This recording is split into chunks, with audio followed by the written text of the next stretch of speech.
রানী পরী পরিমহলে দামামা বাজাতেই সেই শব্দ গোটা পরিমহলে ছড়িয়ে পড়ে।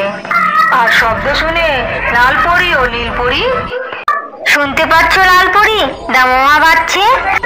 হ্যাঁ শুনতে পাচ্ছি তো, তার মানে রানী পরী আমাদের ডাকছেন। তাহলে আর দেরি কেন, চলো আমরা দ্রুত রানী পরীর কাছে যাই। এই কথা বলে লাল পরী ও নীল পরী সেখানে উপস্থিত হয়। সেখানে তখন স্বর্ণ পরীও উপস্থিত ছিল। রানী পরী, আপনি দামামা বাজিয়ে সকল পরীকে কিসের ইঙ্গিত দিতে চেয়েছেন? নিশ্চয় কোনো খুশির খবর, তাই না রানী পরী? হ্যাঁ একদম তাই, খুশির খবর, দারুণ খুশির খবর। তোমরা এসো আমাদের কাছে। এরপর রানী পরীর সাথে বাকি পরীরাও এসে পৌঁছয় রানী পরীর সাধনা কক্ষে।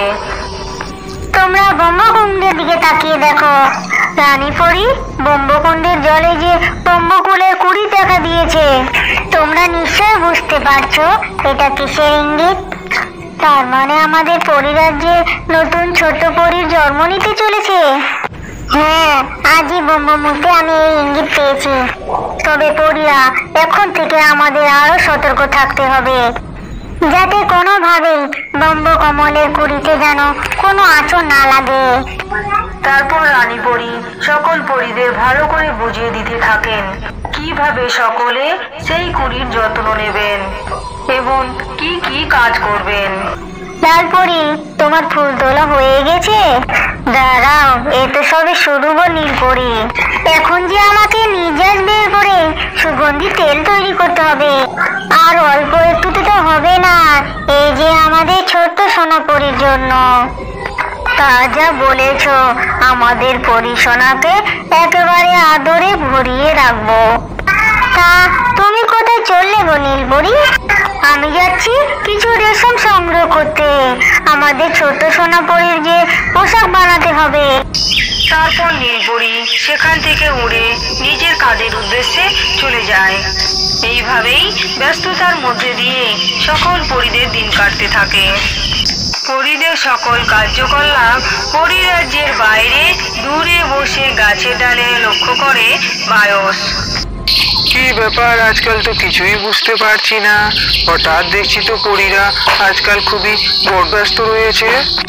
সারাদিন তাদের যেন বিশ্রাম নেওয়ার সময়টুকুও নেই। আর এই কথা ভাবতে ভাবতে বায়স সেখান থেকে উড়ে চলে যায় আর গিয়ে পৌঁছয়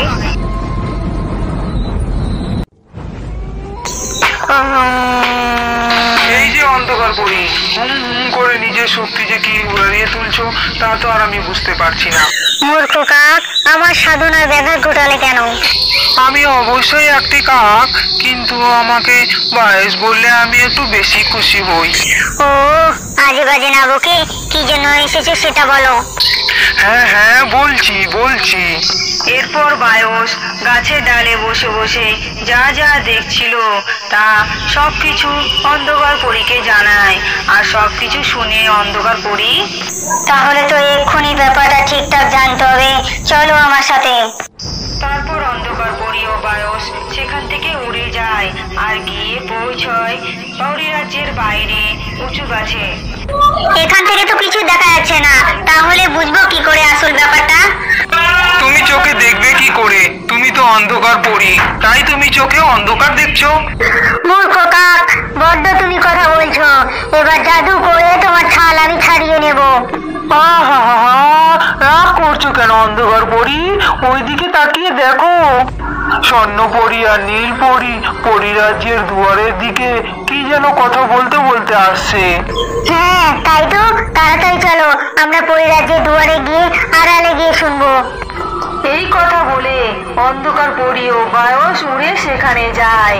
আর তখনই স্বর্ণ পরী ও নীল পরী কথা বলতে বলতে সেদিকে আসে। এই পরীরাজ্যের বাইরে তুমি একলা কেন যাচ্ছ স্বর্ণ পরী? কেন জানি না, আমার খুব দুশ্চিন্তা হচ্ছে। দুশ্চিন্তা করো না নীল পরী, এই রানী পরী যে আমাকে এই কাজের দায়িত্ব দিয়েছেন তখন তা তো বুঝিয়ে দিয়েছেন। ঠিক আছে, তুমি তাড়াতাড়ি করে জড়িবুটিগুলি সঙ্গে নিয়ে ফিরে এসো। বিদায় বন্ধু। তারপর স্বর্ণ পরী পরীরাজ্যের দুয়ার দিয়ে সেখান থেকে উড়ে যায়। আর তাই দেখে অন্ধকার পরি ও বায়সও সেদিকে পিছু নিয়ে উঠতে থাকে। তারপর পৌঁছয় এক জঙ্গলে। সেখানে পৌঁছে স্বর্ণপরী এক ঢিপির ওপর তার জাদুদণ্ড রেখে ঘোরাঘুরি করে জড়িবুটি সংগ্রহ করছিল। আমার সবকটি জড়িবুটি সংগ্রহ হয়ে গেছে, এবার আমি তাড়াতাড়ি করে পরিরাজ্যে ফিরে যাই। ঠিক তখনই পিছন থেকে অন্ধকার পরি বলে, কি ব্যাপার স্বর্ণপরী, পরিরাজ্যে কেউ অসুস্থ নাকি? রানীপরি কিছু? না না, রানীপরি কিছু হতে যাবে কেন? আজকে আমাদের ছোট না না, ও কিছু নয়, সরো, আমাদের যেতে হবে তাড়াতাড়ি। ঠিক সেই মুহূর্তে বায়স ঢিপির ওপর স্বর্ণপরীর জাদুদণ্ডটি ঠোঁটে করে নিয়ে পালিয়ে যায়। কি করছো বায়স? আমার জাদুদণ্ড ফিরিয়ে দাও বলছি। যতক্ষণ পর্যন্ত তুমি পরিরাজ্যের সমস্ত কিছু কথা আমাকে খুলে না বলছো, ততক্ষণ পর্যন্ত তুমি জাদুদণ্ড পাবে না স্বর্ণপরী। না না, কিছুতেই বলবো না। তুমি একটা দুষ্টু পরী, তোমার অস্তিত্ব কখনোই ভালো হতে পারে না। তাহলে তুমি এখানেই বন্দি থাকো স্বর্ণপরী। এই কথা বলে অন্ধকার পরী তার জাদুদণ্ড দিয়ে স্বর্ণপরীকে দড়ি দিয়ে বেঁধে দেয়। তারপর নিজে স্বর্ণপরীর রূপ ধারণ করে বায়সের কাছ থেকে স্বর্ণপরীর জাদুদণ্ডটি নিয়ে সেখান থেকে উড়ে চলে যায়। ওদিকে তখন, কি ব্যাপার, স্বর্ণপরী এখনো কেন জড়িবুটি নিয়ে ফিরছে না? এদিকে ব্রহ্মকমলের কড়ি ফোটার সময় হয়ে এসেছে, এখন তো সকল পরীর উপস্থিত প্রয়োজন। এই তো রানীপরি, আমি এসে গেছি, আর এই যে জড়িবুটি। তারপর সকল পরীরা তাদের জাদুদণ্ড সেই ব্রহ্মকমলের দিকে তুলে ধরে, আর সাথে সাথেই সেই ব্রহ্মকমল ফুটে বেরিয়ে আসে এক ফুটফুটে কন্যা। রানীপরি সেই কন্যাকে কোলে নিয়ে বলে, সকল পরীরা তোমরা দেখতে পাচ্ছো ছোট কন্যা কি সুন্দর দেখতে হয়েছে। ব্রহ্মকমল থেকে এর জন্ম, তাই এর নাম রেখেছি কমলকলি। তবে তোমরা মনে রেখো, এ কোনো সাধারণ পরী নয়। এর 5 বছর পূর্ণ হতে এই পরিরাজ্যে এক বিপ্লব ঘটাবে, তাই একে আমাদের সতর্কতার সাথে একে বড় করে তুলতে হবে। আর এই সব কিছু দেখে ছদ্মবেশী অন্ধকার পরী মনে মনে ভাবে, আচ্ছা এই ব্যাপার, কিন্তু তোমাদের আশা তো পূরণ হবে না রানীপরি। এই ছোট্ট পরীকে আমি। পরিরাজ্যে যখন আনন্দ মেটে উঠেছে, ওদিকে তখন জঙ্গলে, আমাকে কেউ বাঁচাও, কেউ রক্ষা করো। তখন সেখানে টুনি পাখি আছে, আর স্বর্ণপরীকে এই অবস্থায় দেখে, আরে স্বর্ণপরী, তুমি এখানে এভাবে? তোমার এমন অবস্থা কে করলো? এরপর স্বর্ণ পাখি টুনি পাখিকে সমস্ত কথা খুলে বলে। তারপর, আমাকে এখনই পরিরাজ্যে যেতে হবে, না হলে যে পরিরাজ্যে ভয়ানক বিপদ ঘটে যাবে। আমাকে বাঁচাও টুনি পাখি। আর সাথে সাথেই টুনি পাখি স্বর্ণপরী বাঁধন খুলে দেয়, আর স্বর্ণপরীও উড়ে সেখান থেকে চলে যায়। আর ওদিকে পরিরাজ্যে, ও নীলপরি, কমলকলি একটু দাও না গো, আমার যে খুব আদর করতে ওকে ইচ্ছে করছে, দাও না গো। হ্যাঁ হ্যাঁ নিশ্চয়, এবার কমলকলিকে তুমি আদর করো, আর ততক্ষণ তোমার জাদুদণ্ডটা বাও, আমিও ধরছি। এই কথা বলে লাল পরী ছদ্মবেশী স্বর্ণপরীর হাত থেকে জাদুদণ্ড নিয়ে সরে দাঁড়ায়। এরপর নীলপরি কমলকলিকে নিয়ে এগিয়ে যায় ছদ্মবেশী স্বর্ণপরীর কাছে। আর ঠিক তখনই, দাঁড়াও নীলপরি, আর এগিয়েও না, ও স্বর্ণপরী নয়, ও আসলে অন্ধকার পরী। এই কথা শুনে রানীপরি নীলপরীর কাছে এগিয়ে এসে কমলপরীকে নিয়ে সেখান থেকে উড়ে চলে যায়। আর সাথে সাথে অন্ধকার পরী তার আসল রূপ ধরে। দাঁড়াও রানীপরি, তুমি কিছুতেই কমলকলিকে আমার হাত থেকে বাঁচাতে পারবে না। এই কথা বলে অন্ধকার পরী রানীপরীর পিছু নিতে থাকে। পরীরা তাড়াতাড়ি চলো, আমাদের অন্ধকার পরীকে আটকাতে হবে, ওকে রানীপরীর কাছে যেতে দেওয়া চলবে না। তারপরেই লাল পরীর হাত থেকে জাদুদণ্ড নেয়, আর সকল পরীরা উড়ে গিয়ে কুয়োর জলে থাকা জলপরীর কোমরে দড়ি বেঁধে তাকে খুঁটোর সাথে বেঁধে রাখে। বিষ্ণুপুরের গভীর অরণ্যের মধ্যে মিষ্টি ফলের জন্য টুনিয়া উড়ে খুঁজে যেতে যেতে, টুনি, আমি খুব ক্লান্ত, আমরা অনেকক্ষণ ধরে উড়ছি, আমার খুব তৃষ্ণাও পেয়েছে। ওই তো সামনে একটা পুরো কুয়ো ঘর দেখা যাচ্ছে, আর উঠানে একটা কুয়ো দেখা যাচ্ছে। চলো আমরা গিয়ে কুয়োর পাশে বসি। এরপর টুন্না আর টুনি সেই কুয়োর পাশে বসে। তারপর টুন্না মন ভরে কুয়োতে মুখ দিয়ে জল খেতে থাকে। তখনই ওই পুরো কুয়ো ঘর থেকে বেরিয়ে আসে এক ভয়ঙ্কর ডাইনি। আমার কুয়োর জলের মুখ দিয়ে তোর জল খাওয়ার সাহস কি করে হয়? এই অপরাধের শাস্তি তোকে পেতেই হবে। এই কথা বলেই ডাইনি টুন্নাকে তার মুঠোয় ধরে ফেলে। ছেড়ে দাও আমাকে, আমার ভুল হয়ে গেছে, আমি ক্ষমা চাইছি। আমার স্বামীকে তোমরা ছেড়ে দাও, আমরা বুঝতে পারিনি এটা তোমার কুয়ো, আমরা কখনো আর তোমার কুয়োয় জল খাবো না। আমার স্বামীকে তুমি ছেড়ে দাও, ছেড়ে দাও, কখনো না। তারপর ডাইনি টুন্নাকে মুখে ভরে একেবারে গিলে খেয়ে নেয়। না না না, এটা তুমি করতে পারো না ডাইনি, তুমি কত বড় আমার ক্ষতি করলে। আমার তৃষ্ণার্ত স্বামী সামান্য জল খাওয়ার জন্য তুমি আমার স্বামীকে আমার কাছ থেকে ছিনিয়ে নিলে।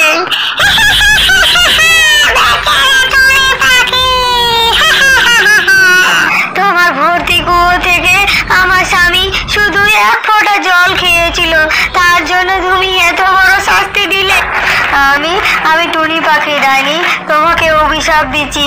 যেমন তুমি এক ফোঁটা জলের জন্য আমার চোখের জল ফেললে, ঠিক তেমনি তুমিও জল না খেতে পেয়ে শুকিয়ে তিলে তিলে মরবে। তোমার এই কুয়োর জল চিরতরে শুকিয়ে যাবে, তুমি এক ফোঁটা জলের জন্য হাহাকার করবে। এই কথা বলে টুনি পাখি কাঁদতে কাঁদতে উড়ে চলে যায়। আর ঠিক তখনই বিদ্যুৎ গর্জে শুরু হয় মুষলধারে বৃষ্টি। একটুখানি করে রাখি, শালাকে ডাইনিকে অভিশাপ দেয়, আমার কুয়োর জল নাকি শুকিয়ে যাবে। কত সুন্দর ঝমঝমাই বৃষ্টি হচ্ছে, এই বৃষ্টিতে আমার ওই এক ফোঁটা জল কুয়োতে আবার ভর্তি হয়ে যাবে। আমি আর এখানে দেরি করবো না, যাই, এবার আমি ঘরে যাই। এই কথা বলে ডাইনি কুড়ো ঘরে চলে যায়। সেদিন সারা রাত ধরে প্রবল বৃষ্টি হয়। আর তার পরের দিন সকালে ডাইনি তার কুড়ো ঘর থেকে বেরিয়ে এসে দেখে তার উঠোন পুরো শুকনো, যেন কয়েক কাল ধরে কোনো বৃষ্টিপাত হয়নি।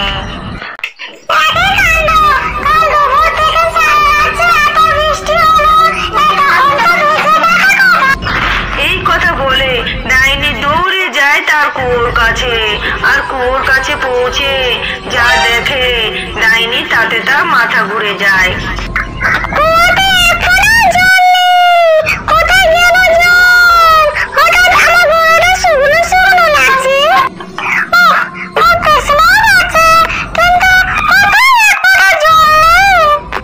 ঠিক তখনই কিছুটা দূরে হেঁটে যাচ্ছিল এক কাঠুরিয়া দম্পতি। গিন্নি, যা গরম পড়েছে, আমাকে বাড়ি গিয়ে তুমি লেবুর শরবত করে দিও, আজ অনেক খাটাখাটি হয়েছে। ঠিক আছে গো, দেবো।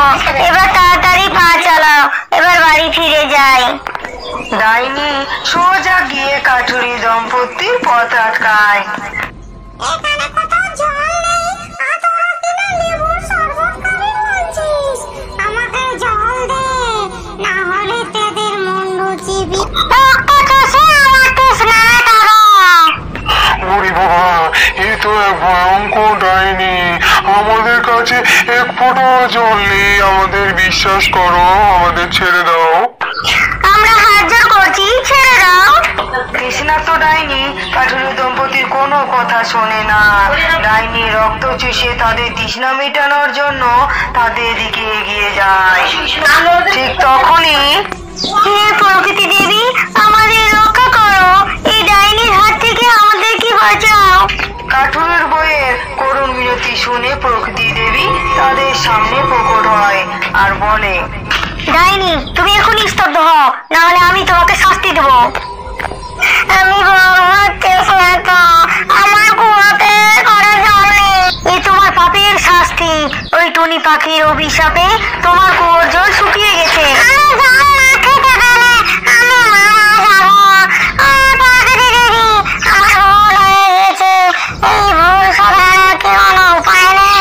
একটা উপায় আছে। এক জলপরি তার পরিবার থেকে বিচ্ছিন্ন হয়ে নদীতে চলে আসে।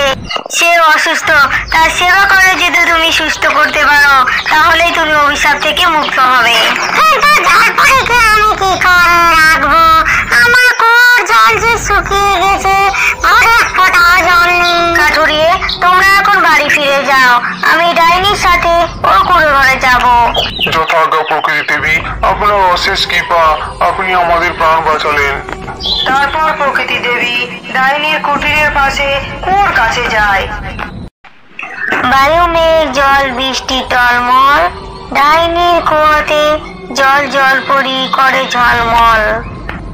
এই কথা বলে প্রকৃতি দেবী জাদু করতেই ডাইনির কুয়ো ভর্তি জল ও এক সোনালী জলপরি চলে আসে। তোমার সেবায় যদি এই জলপরি সুস্থ হয় তাহলে আমি এই জলপরিকে ফিরিয়ে নিতে আসবো। আর মনে রাখবে, আর যদি জলপরির একটু কষ্ট হয় তাহলে এর পরিণাম ভয়ঙ্কর হবে। এই কথা বলে প্রকৃতি দেবী সেখান থেকে চলে যায়। তারপর ডাইনি বিড়বিড় করে বলে, আমার গলা শুকিয়ে যাচ্ছে, আমি জল খেতে চাই। এই ব্যাপার, আমি এক্ষুনি তোমাকে জল দিচ্ছি। ডাইনির কথা শুনে জলপরি জাদু করে ডাইনির সামনে এক ঘটি জল নিয়ে আসে। আর ডাইনি মন ভরে জল খায়। জল খাওয়া হয়ে গেলে ডাইনি বলে,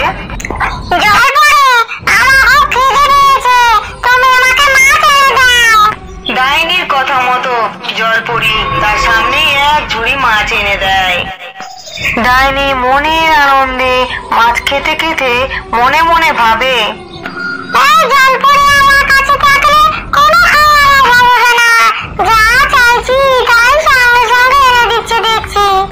আমাকে এই জঙ্গলে আপেল এনে দেবে, আমি আপেল খেলে তাড়াতাড়ি সুস্থ হয়ে জলরাজ্যে ফিরে যাব।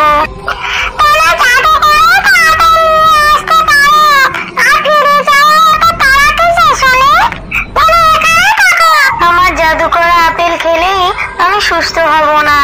এই জঙ্গলে সৃষ্টি করা প্রকৃতি দেবীর আপেল খেলেই আমি সুস্থ হয়ে যাব।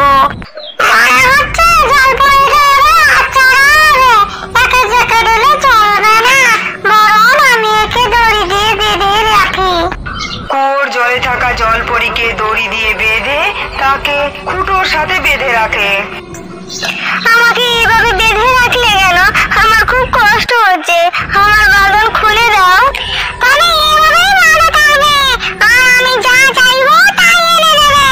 ডাইনি মাছের ঝুড়ি নিয়ে কুয়ো ঘরে চলে যায়।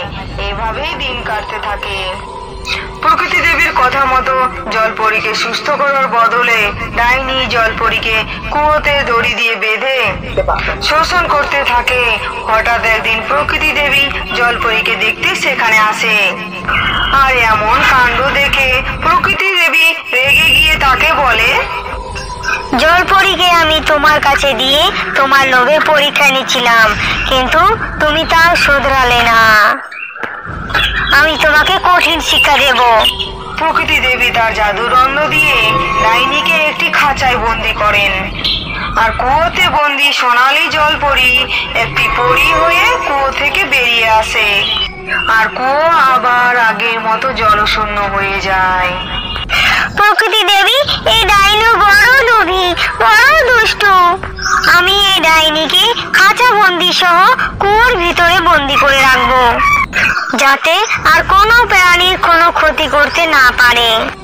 যখন ও নিজের ভুল বুঝতে পারবে, ওই কুয়ো আবার জলে ভর্তি হয়ে যাবে আর ওই খাঁচা জলের উপর ভেসে আসবে। আর তখনই ডাইনি মুক্ত হবে, না হলে ওই ডাইনি চিরকাল ওই কুয়োতে বন্দি থাকবে। এই বলে খাঁচায় বন্দি ডাইনিকে ওই জলশূন্য কুয়োর ভেতর বন্দি করে রাখে। আমাদের গল্প এখানেই শেষ।